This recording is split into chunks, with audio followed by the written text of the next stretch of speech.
business. It was horrible. I hated getting up to go to work.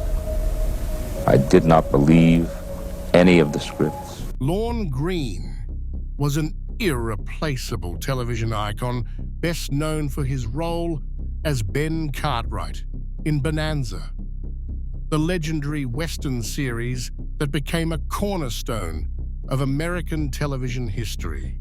He embodied the ideal father figure, the unwavering family patriarch, beloved and trusted by millions of viewers, many of whom considered him a part of their own families. But in real life, his story was far more complicated than a single episode of Bonanza. An abandoned house in Woodland Hills, once his final residence, is now shrouded in dust-tangled vines and a silence that defies explanation. Inside, among old belongings and leftover film props, lies one object that makes every visitor stop in their tracks. It's a small painting, gifted by an elderly fan depicting Ben Cartwright and his three sons gathered around a fireplace. But what renders it untouchable is the way it has been pierced through the heart with an old silver fork, the very type used in family dinners on the Ponderosa set. Red ink seeps from the heart, as if someone deliberately left behind a trace of blood. No one dares to remove it, and no one knows why it's there. In this video, we'll explore the arc of his career, the silent fractures behind the scenes, and a death that carried secrets too heavy to speak aloud. From the man once hailed as America's father of the decade, beginnings in Canada, the legendary voice of fate. Lorne Greene, born Lion Hyman Greene, came into the world in Ottawa, Ontario, in a Jewish immigrant family from Russia.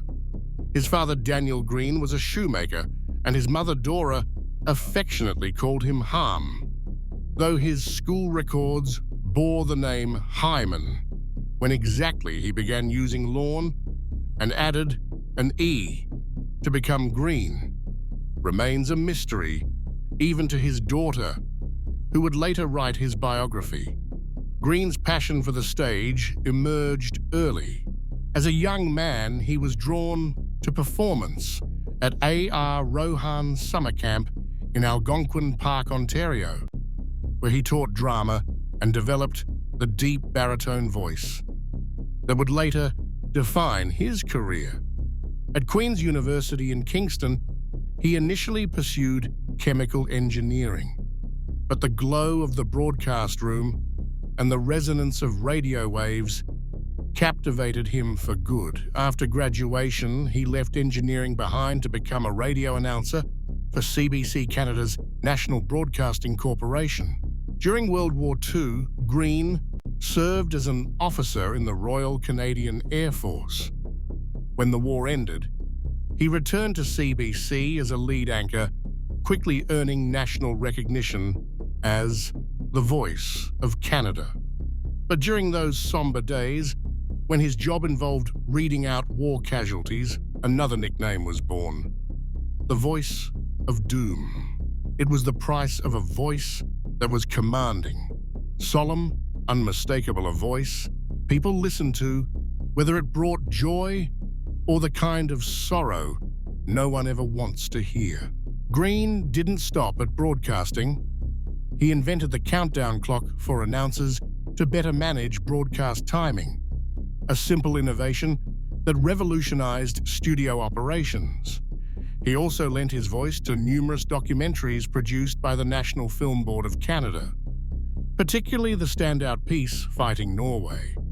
However, his steady career at CBC came to a halt when a new policy required him to surrender most of his freelance narration earnings. Unwilling to comply, Greene left. CBC took up freelance announcing with station CKFH in Toronto and returned to the stage to teach drama. In the early 1950s, he officially transitioned into professional acting. After closing the Broadcasting Academy, he had founded in 1952. Greene moved to the United States, where he quickly impressed veteran actress Katharine Cornell. She offered him coveted roles in 2 Broadway plays, The Prescott Proposals and The Dark is Light Enough. It was a pivotal moment, transforming Greene from a radio man into a name, gracing America's finest theaters. In 1953, he appeared in a 1-hour television adaptation of Othello, and not long after made his Hollywood debut as St. Peter in The Silver Chalice. His career continued to flourish, spanning from the British-Canadian series Sailor of Fortune to prominent roles like Beethoven in You Are There and Marcus Brutus in Julius Caesar. At the Stratford Festival in 1957. That same year, he appeared in Peyton Place, a landmark TV drama that helped him step deeper into the heart of the American entertainment industry. All these achievements in radio, theater, and film built an admirable professional resume. But Lorne Greene's greatest breakthrough was still to come. And when it arrived, it didn't just transform his life. It etched his name into the hearts of millions for over a generation. The journey from Bonanza to immortal television icon. In 1959, Lorne Greene stepped into the role that would forever define his name, Ben Cartwright. The commanding yet compassionate father figure in the Western television series Bonanza, the show was not only the first 1-hour color television series, but also quickly became a cultural phenomenon, running for 14 seasons from 1959 to 1973. With his dignified stature, calm demeanor, and deep resonant voice, Greene became an irreplaceable presence in the living rooms of millions. A model father figure that generations grew up with. He landed the role after leaving a strong impression on producers with his performance as O'Brien in CBS's adaptation of 1984. But Bonanza brought him more than just television fame. It also opened doors in music. Throughout the 1960s, he released a series of country western and folk albums that blended storytelling with melody. In particular, his 1964 track, Ringo, a ballad about the outlaw Johnny, Ringo unexpectedly soared to #1 on the charts, proving that his appeal extended well beyond the screen. After Bonanza, Greene took on a variety of new roles, from the crime series Griff in 1973 to narrating the nature documentary series Last of the Wild. But it wasn't until Roots in 1977, the landmark miniseries about the history of slavery, that he truly shook audiences. In the role of slave owner John Reynolds Greene revealed a dramatically different, harsher, and more complex side of his acting, proving he was not just the quintessential father figure, but also an artist of real depth. In 1978, he returned to the spotlight as Commander Adama in Battlestar Galactica, a noble leader guiding the remnants of humanity in search of survival across the galaxy. As a father figure and steadfast commander, Greene once again asserted his signature style, trustworthy, strong, and full of integrity. This image repeated in 1981 with Code Red, where he played a fire chief, working alongside his sons like real-life firefighters. Throughout his career, Lorne Greene often reunited with his former Bonanza co-stars. He collaborated with Michael Landon in Highway to Heaven, with Pernell Roberts in Vega, and maintained close relationships with them like true family. Only he and Landon remained with Bonanza from the first episode to the last, as a Dan Blocker, Hoss, passed away in Shyamalan sent 72, and Pernell Roberts, Adam left the show after 6 seasons. But what endeared Greene to audiences wasn't just his screen time, it was the gravity he brought to every frame. Ben Cartwright wasn't merely a character, it felt like a piece of Greene himself. According to David Dortort, the creator of Bonanza, Greene didn't just play a father, he became one on set. In a 1965 interview, Dortort remarked, "It's amazing to see Lorne Greene become Ben Cartwright over the past 6 years." Both Mike Landon and Dan Blocker went to him for advice, as if he were truly their father. Greene didn't just inspire his co-stars, he changed how Hollywood portrayed fathers. He directly urged producers to reshape Ben Cartwright's character, making him warmer, more thoughtful, and capable of forming genuine emotional bonds with the audience. "I told them the character was too one-dimensional without meaning. We need to create a decent man, strong but not domineering, a father who commands respect through his character." And that became his legacy. In 2007, TV Guide ranked Ben Cartwright as the second most beloved television father of all time. But perhaps the most powerful proof came in the form of letters. Children across America, many of them fatherless or living with emotionally distant fathers, wrote to Greene saying he was the dad they wished they had. In an interview with the Sacramento Bee, he once said emotionally, "I think the reason I get so many letters is because I played the kind of father they never had, strong but unafraid to show love." That was Lorne Greene's greatest legacy. Not just a voice echoing through the living room, but an image, a symbol, a tender memory of something every child longs for, a father who loves with unwavering integrity. A late but enduring love.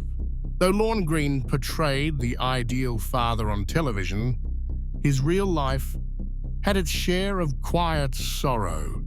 His first marriage lasted nearly 22 years before ending silently, leaving behind a void not easily filled.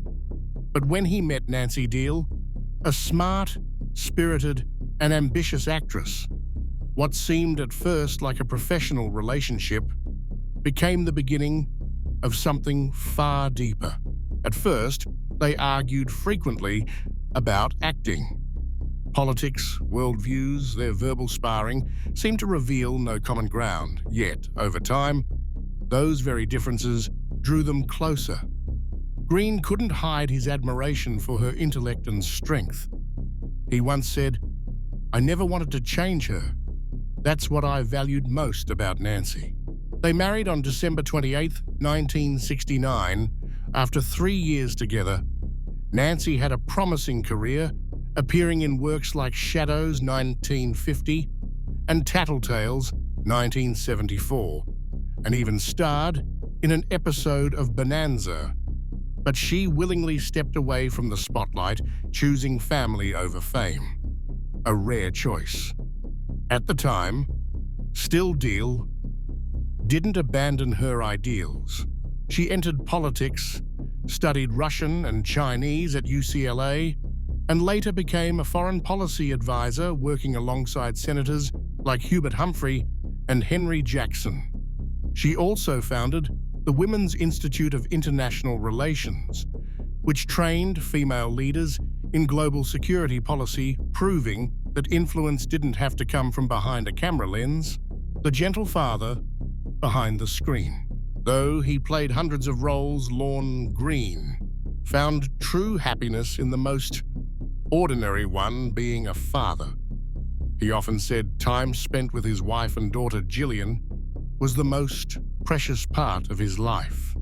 They danced, played music, and wandered through their garden together. In a rare interview, Greene smiled and shared, Every time I look at that little girl, I feel like I'm 25 again. When Bonanza ended in 1973, its influence continued to ripple. While some co-stars felt the loss deeply, Greene embraced its legacy with gratitude. He used his fame to support organizations such as the American Horse Protection Association, Medic Alert, and numerous charitable causes. He once said, "I like being recognized, and if that helps something greater, I'm all for it." Final days and the legacy left behind. Lorne Greene's life ended quietly in 1987, when he passed away at St. John's Hospital due to complications from pneumonia following abdominal surgery. He died with his beloved wife and family at his side, without pain, without fanfare, just as he had lived his final days. At the time of his death, his estate was estimated at around $10 million, equivalent to over $25 million today.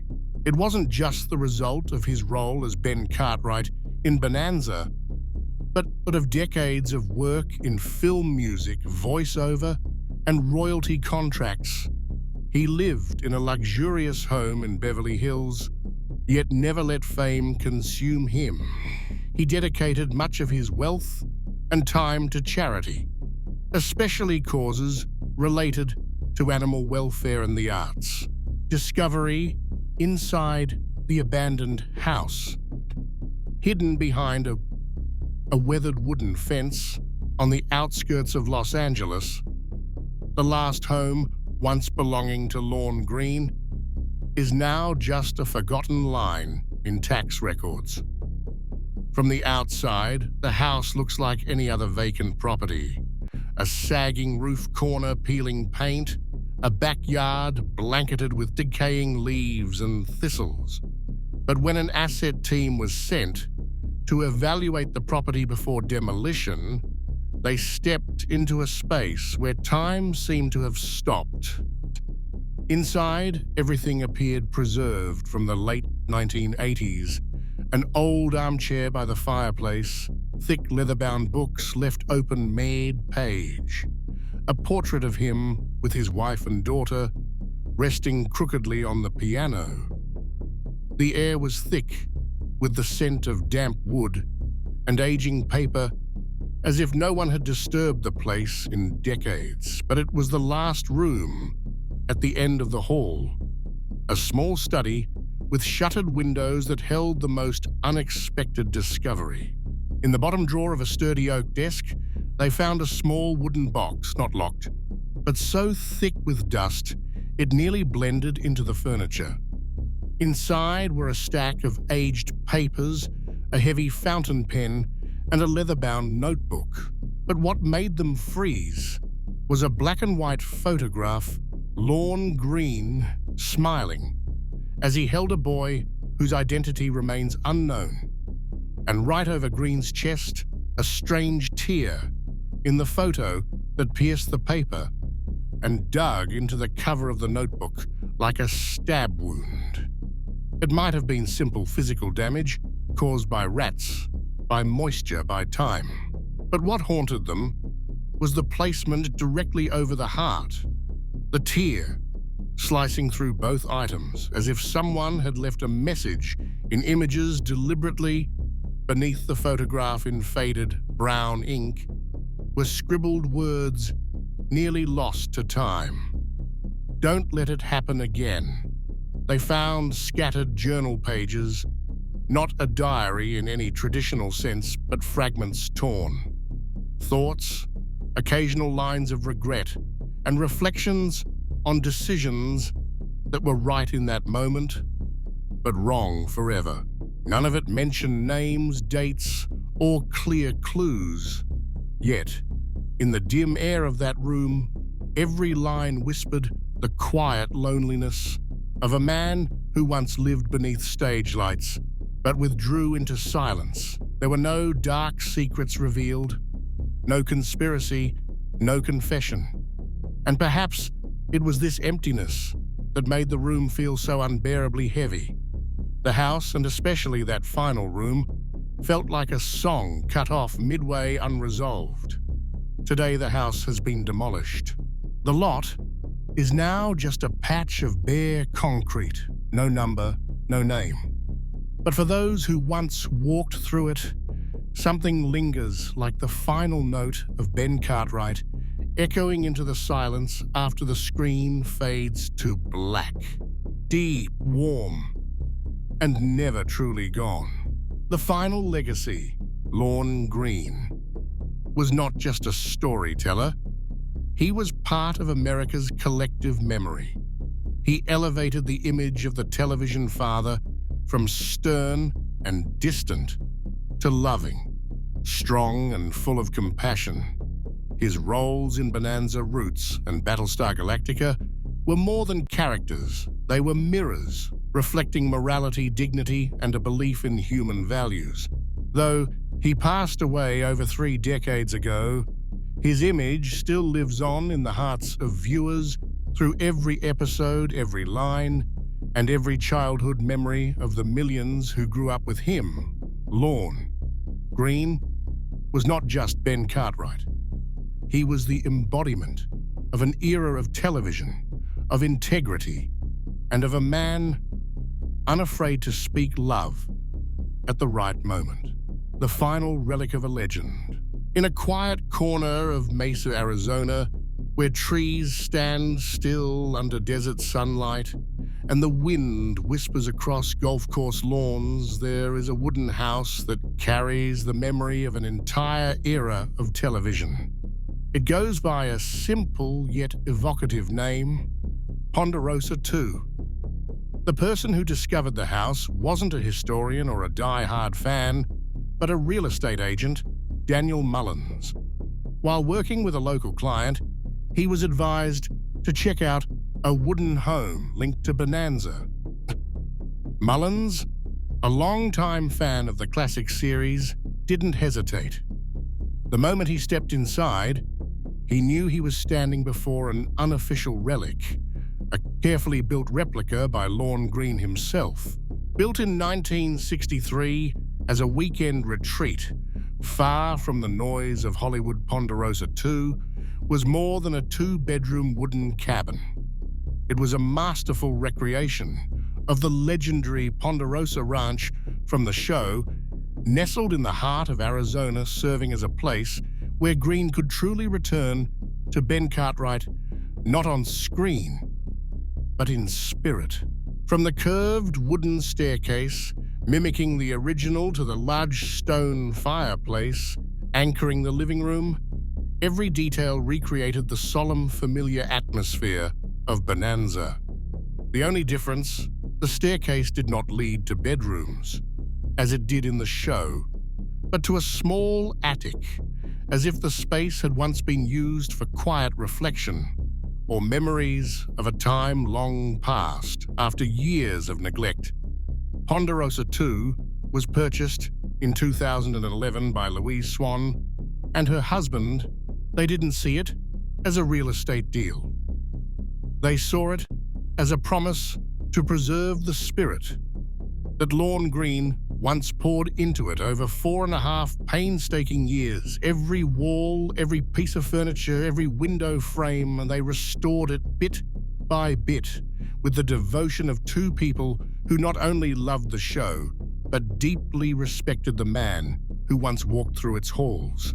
From the old brick oven in the kitchen to the vintage metal range hood, everything in Ponderosa 2 remained as it was when Greene last visited.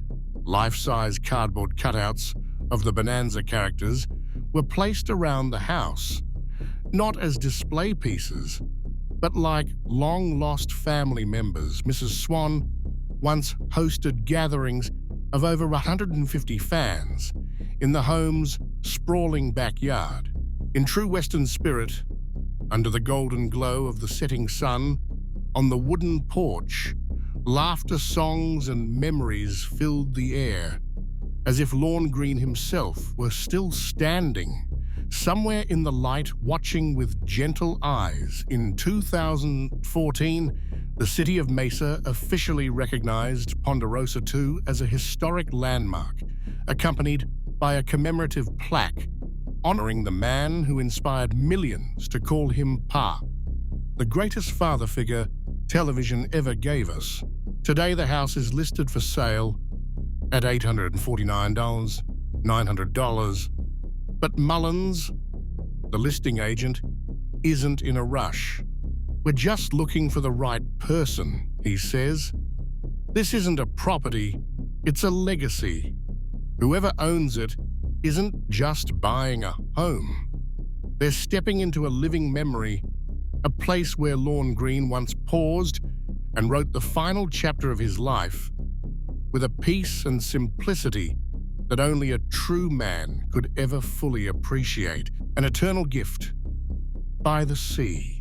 In the mid-1960s, when Bonanza was at the peak of its fame, the show's three major stars, Lorne Greene, Dan Blocker, and Michael Landon, carried out an act that was both unexpected and deeply meaningful. Together, they pooled their money to purchase a stunning stretch of coastline nearly half a mile long in Malibu's Coral Statey Beach. At the time, the $2 million price tag was already substantial equivalent to about $603 million, today adjusted for inflation. But with earnings of roughly $110,000 per episode, and each season stretching up to 34 episodes, the three weren't just co-stars on screen. They were as close as family in real life. Blocker and Landon lived in Malibu Green, widely regarded as America's television father, considered them his real sons. The bond between the three was so strong that after Dan Blocker passed away in 1972, just as Bonanza was entering its final season, Greene and Landon decided to donate the land to the state of California. It was not only a noble gesture, but a way to honor their late friend. In 1979, they donated the beach, hoping it would become a public space for everyone to enjoy and carry the name Dan Blocker Beach. However, contrary to their hopes, the land was neglected for decades. Though the state retained ownership, it made no efforts to develop the site. The fences rotted, weeds overtook the grounds. The Malibu Times once referred to it as a public eyesore, a waste in one of the most valuable beachfront areas in California. It wasn't until 1995 that ownership of the beach was transferred to Los Angeles County, but it would take nearly 2 more decades for any change to come. In 2011, LA County Supervisor Zev Yaroslavsky swept away the administrative hurdles and committed to opening Dan Blocker Beach before the end of his term. Finally, in late 2014, the ribbon-cutting ceremony was held almost 40 years later than Greene and Landon had envisioned. David Blocker, son of Dan Blocker, attended the ceremony. He didn't say much, but the look in his eyes as he gazed at the beach said it all. This was where his father still lived on, not through a statue, but through a stretch of sand, welcoming the footsteps of a new generation of fans. Today, that beach remains serene. Waves still kiss the shore like whispers of a friendship that time could never erase. Though far from the Ponderosa Ranch of Bonanza, Dan Blocker Beach is a vivid piece of living memory.